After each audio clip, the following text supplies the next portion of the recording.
Hey now, D2 sports fans, and welcome back to another episode of the D2 Nation Podcast. I'm your host, Wayne Cavadi, and joining me, as always, is the GOAT of co-hosts, Bethany Bowman. Before I hand it over to Bethany, who I know is very excited for today's guests, there was some huge, extremely huge news in the world of D2 sports today. Huge news.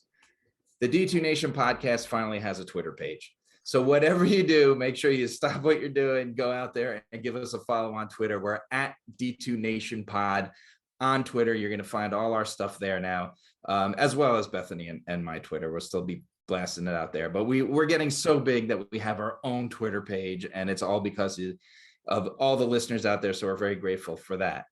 Now, Bethany, let's turn our attention to this episode. And do you want to tell everyone why you're so excited?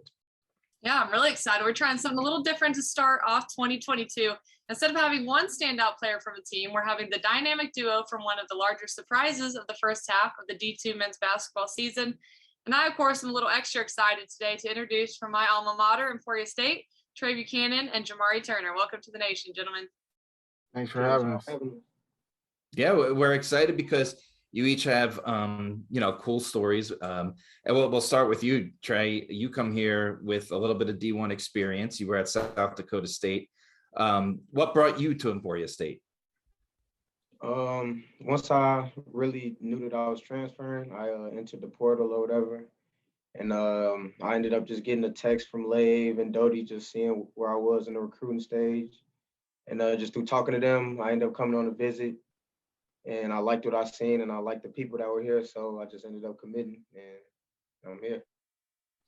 Was it just about the school? Was it about the way the team? You mentioned coach. Was it kind of his offensive strategy and everything, or was it more about the environment that drew you in? A little bit of both.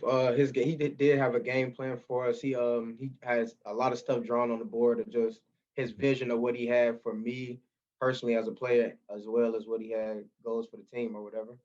So I liked all that he was talking about there. And like I said, I ended up meeting some of the players that were just here still working out and stuff. And I liked their approach to the game and everything they had, like off the court, like just how they vibe with me. So I just ended up committing here. Perfect.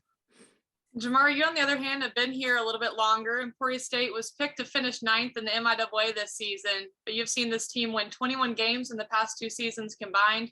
And here you are now off to a 12-3 start. And not only that, but the two of you are the leading scoring backcourt in the country. What's been different this year? And do you think that Trey's arrival has changed the offense or just simply made it better?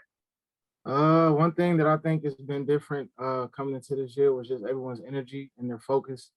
Not that things were too much different from the previous years, but this group of guys is a little older, and so they've been around the block and they know what it takes to win. And Trey's definitely helped. Obviously, he's leading the country in scoring right now, so playing with him has been a pleasure. It's been a blessing. So we just got to keep working, and the rest gonna speak for itself. Jamah'Ri, my question for you: you've kind of been the top dog the past 2 seasons, right? You've been the leading scorer, and you've had it. You guys are gelling so well. It seems like you've had no problem whatsoever becoming, letting him do the scoring and you just running the floor like you've been doing. What was that transition like originally? Were you accepting to it very quickly, or was there a little bit of anxiety? Was there a little bit of an adjustment period? No, it was no anxiety. I didn't really know who was going to be the leading scorer coming into the season, as I don't know, as I haven't known in the previous years. I just come to work every day, and I knew it was going to either be me or Trey. Either one of us could be leading the team in scoring right now, and the way he scores the ball is just different from a lot of guys that I play with, and it didn't take me long to get used to seeing him score at a rapid pace. So.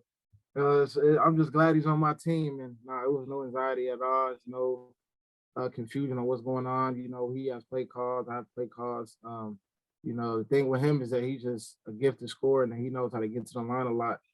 And so, with that being said, it just puts so much pressure on the defense. So, as I mentioned before, he's just a beauty to play with, man. And I'm just glad that he's on my team. Trey, here you are walking into this program that is finished towards the bottom of the MIAA. the past few years. And now the Hornets are receiving votes in the latest poll. You're the leading D2 scorer at 27.4 points per game. Is it the coaching? Is it Jamah'Ri? I think that's very true what he said. You know, take some pressure off the defense because you kind of score at will, but that allows Jamah'Ri then to take awesome shots. And we know he's got one of the best pull-ups in the conference in the country. So what's made this transition so seamless? I just have to really credit coaching staff, feel me, the other guys that's on the court with us playing. Like, it's really not hard to do what we doing. Like, you know, like, if your coach puts you in positions to win and just play your game and just do what you do, it's not hard to think about it. Like, you just really just out there doing everything you've been doing your whole life, which is, you know what I'm saying, just playing basketball. So I got to credit them just putting us in good positions to do what we do, honestly. It makes it sound so easy, but when you put it into perspective that you guys are having this turnaround and you two are doing what you're doing in arguably the toughest conference in D2 basketball, it makes it even so much more fun to watch. But one of the things that stood out to me when Bethany made the pitch to have you both on the show was that you both have interesting off-court stories as well. Trey, you're a dad. How do you balance? How do you come to the office every day and do all this star-studded stuff and still balance that life? I think that's amazing to me as a dad myself. I mean, honestly, yeah, you a dad, so you know, honestly, they just make me go harder. Like, I can't have no bad days, or I can't have days off, you know, because I'm grinding for something bigger, you know what I'm saying, down the line to be able to provide for them. So, like, if anything, they just make me go harder, for real. That's awesome. For sure. Yeah, Trey may be a dad, but Jamah'Ri is, you know, spending a lot of time doing hard work too. He is a master chef. He takes cooking and his diet very seriously. If you follow Coach Jody on Twitter, he'll talk about it about every couple of weeks about how Jamah'Ri is just cooking it up in the kitchen. Trey knows. He knows. I'm the first to as soon as I'm done with the meal, I call Trey. You can ask him. I call him right now. Like, hey, where you at? I'm about to pull up. I got a plate for you. You know, this been going on the whole year. So for sure. You know, I know a little bit about it. Tell some of the viewers kind of how the cooking all got started and why you take the off the court diet so seriously. It really started in I want to say my second year here. Actually after my first year when I got injured, I wasn't eating horrible, but I wasn't eating like how I know I could. And my brother DP back at home, he used to just get on me about the way I ate. I used to just eat like a bunch of junk food. I ate red meat. I ate a lot of fried food. And after I got injured, it kind of like put me into like a different kind of zone on not just on the court, but off the court, and you know, how I can help my game and how I can help myself just stay healthy. And so I think it was that summer, I just tried to not eat red meat for a couple months, and my body was feeling great. So I tried that the next season we came in, and I saw the results that it was making, and I just stuck with it. Now, Jamah'Ri, he always asks me, do you cook? And I'm like, yeah. And he's like, do you really cook? And I'm like, no. Yeah. You don't cook. What you eat tonight? I'm not telling you. You're going to make. All right, it's okay. Yeah, we just going to keep that between us. All right. Let's bring it back to the court. Obviously, you know, COVID is running through the schedules right now. It's making it very difficult to play. We were supposed to have the Emporia State Northwest Missouri State showdown last weekend, but that's been moved. All of a sudden, this is the Trey and Jamah'Ri showdown versus Trevor and Diego at Northwest. Like, this is a major showdown for D2 basketball fans out there watching it. Jamah'Ri, you've been here a little bit. You know, you're probably looking forward to that matchup a lot more than you have in the past. And what makes that Bearcat backcourt so special that from playing them in the past? Just their winning record. You know, the way they win. I think they've won 3 of the last years that I've been here. The only year they didn't get a chance to compete at the national championship game was the year that everyone had to get shut down for COVID, if I'm not mistaken. So, you know, previous years, we've all been looking, you know, to play Northwest. And this year is definitely big for us, knowing that, you know, we have a pretty good season going on, that they obviously are 1 or 2 in the country. So yeah, we definitely have that in the back of our mind, but not to mention these other teams that we have before that. We know that we have to stay focused, or else we can easily drop a few games. So we know the Northwest is going to be there, and we're definitely looking forward to that. But we still can't put past, these teams that we play here coming up soon. So that's definitely going to be a game to remember for sure. But as I just mentioned, that we got to stay focused at what's at stake here in the next couple of days. Jamah'Ri, you've kind of had some time to figure out what you like about it. And Trey, I know you're a little bit newer to Division II, but what do you like about it, and what makes being a D2 student athlete so special for the both of you? Just the competitiveness. I think that was the reason why I came here, along with Doty winning 3 national championships in 6-7 years. That I just heard that the MIAA was one of the toughest, if not the toughest conference. And coming from a D3 JUCO, coming to my first year here, it was kind of like a wake-up call. I definitely saw for myself that no night is an off night. No matter if the team hasn't won a game, you can easily get beat on any given night. So just the competitiveness and the way the players are, and the way the coaches think, and it's a lot of bounce back Division I players that come down from this level, from D1s that come to this level. So just as I just mentioned, the competitiveness and just the teams that are here, it's great. Trey, how about you? What about you? I mean, now that you've seen kind of the, say difference, is there a difference? What's it like kind of coming from the Division I level? JT said there's Division I transfers all through the D2 scene. So it's not that far of a drop off, honestly, me speaking. For me, I'm just grateful for the opportunity to be able to showcase my talent at still a high level. Like, me coming from 2 D1s, my grad year, only happened 1 year. It was up for debate where I was going to take my last year. And it would be hard to go to another D1 with Jug and want to do what I wanted to do, you know what I'm saying? As far as showcase my talent, which I wasn't able to do as I wanted to at my previous school. So just being able to have this opportunity to play high level basketball was a blessing in itself. And I'm taking advantage of it with my team. Yeah, you sure are. It's fun to watch. Okay, so appreciate it, man. Yeah. So you did well on that part of the show. And normally this is what we call the D2 Nation Hot Seat. But because we have teammates, I kind of filled you in a little bit before the show. We're going to, you are arguably the best backcourt duo if you look at the stats in D2 right now. So we're going to mix it up. If you guys are so good on the court together, we're going to see how well you are off the court together. What we're going to do is we're going to ask you a question. You should have paper and pen. You write down your answer. Don't show us. Then we'll ask you if you know the other guy's answer, and you'll hold it up and we'll see if you're right. Does that make sense? Sounds good. All right. Bethany, does that make sense to you, Bethany? Are we ready to? Yeah, we'll see. I don't know. It's a little much for me. I'm not used to this, but we'll try it. So right. We'll start off easy.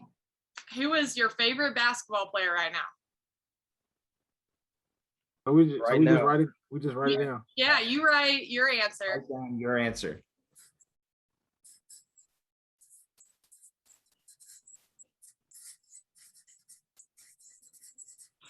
They're already smiling. I hope they write.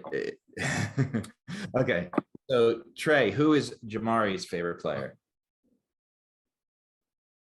KD. Wait, that's yours? Or are you saying that's Jamah'Ri's? Oh. Okay. Oh. Okay. It's gonna end up being both. I could take that now. It's gonna end up being both. For sure. Oh. Kevin Durant. There was no question. There you go. All right. So yeah, this next one, before you show it, when we ask you, Trey, who's Jamah'Ri's, tell us who you think it is, and then Jamah'Ri will reveal if that was right. Yeah. Right. Yeah, but hey, that one worked out because it worked out perfect. You both had the right answer. All right. What song are you listening to pregame to get you hyped up, or artist? So you guys write your answers. All right. We've had some wild answers on here that people didn't reveal to their teammates until they were on this show. So be careful, because your other teammates will now hear it. No, I got you. Okay, so Jamah'Ri, what is Trey listening to? He listening to all type of stuff, but it's so hard. I'm gonna go with G Herbo, Babyface Ray. I'm gonna go with them two and Kodak. That's three. Right. Trey, show your answer. Oh, it was right.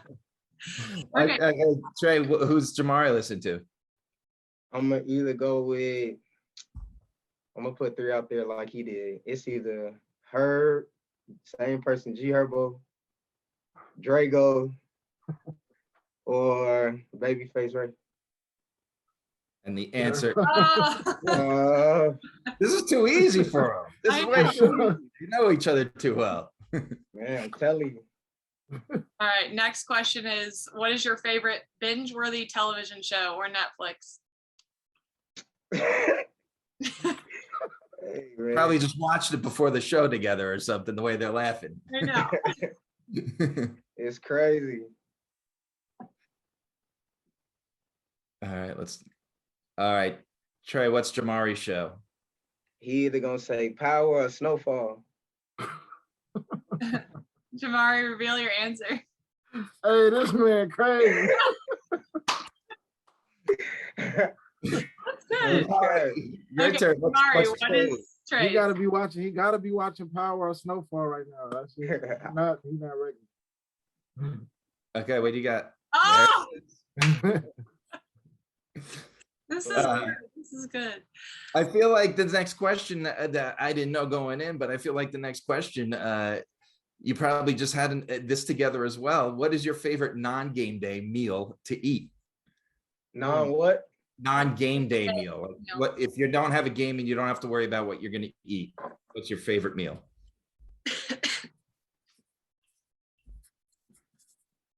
Oh,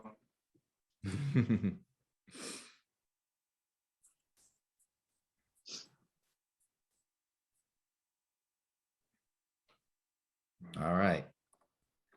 Are you ready? Okay, this time, Jamah'Ri, what's Trey's answer? I'm gonna have to go fish taco. Nah, I'm gonna go shrimp tacos or roster pasta.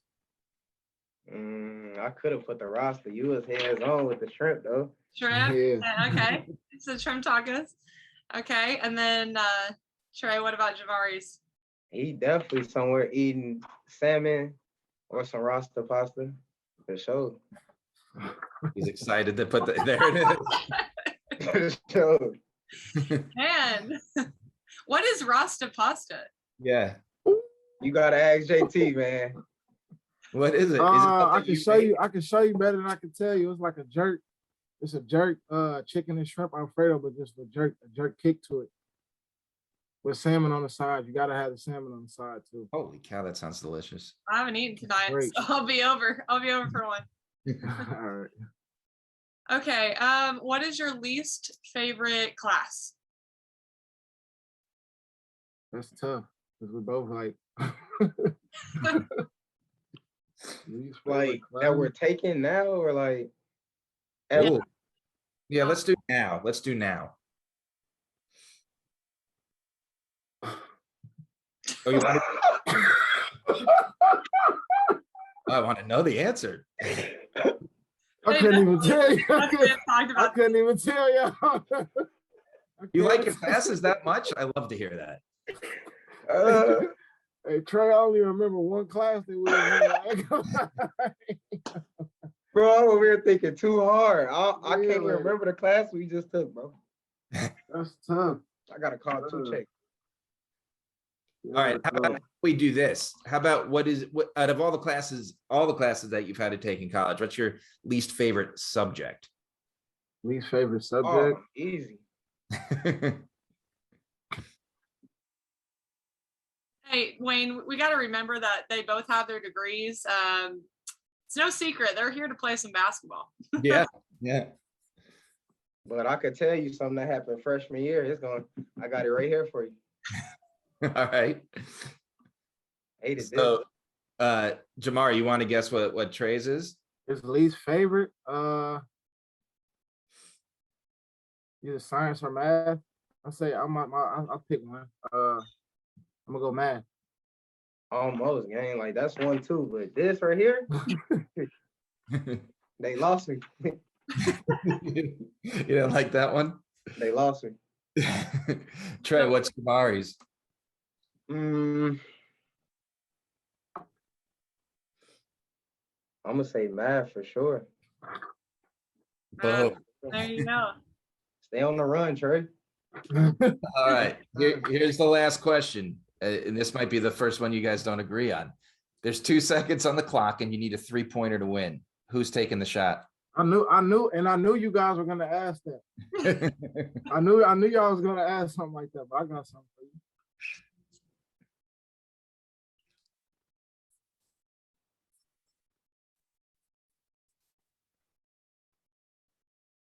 Well, then you better have a good answer. I know. Look at this. They're writing very intently. Yeah. Midi. All right. Trey, who's taking the shot? I'm gonna go Preston 2, JT mid range for the game. Mid range. Yep. I said whoever's hot, whoever's feeling it. You know. Preston 2 mid range for the game, man. For sure, for sure. Or we could just dribble the ball up, Trey, go to work. Either one though. Got lots of Either options. one, we gotta live with Lots of options. You said it right. Yeah. Okay. I could live with that answer. That there's plenty of options on the court. Bethany, you good with that? Yeah, I'm good with that. Well, all right. Well, that's the last question for you guys. You know, and we hope you had fun, and we appreciate you being the guinea pigs on our first ever D2 Nation. Appreciate you guys having us. I definitely had fun. Yeah.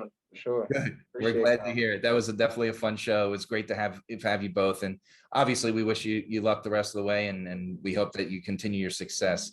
And remember, D2 Nation, we're on Spotify, Apple Podcasts, Google Podcasts, YouTube, and just about anywhere else you want to listen to a podcast. And don't forget to follow our brand new Twitter page on Twitter. Give us a follow, and we'll see you next time on the D2 Nation.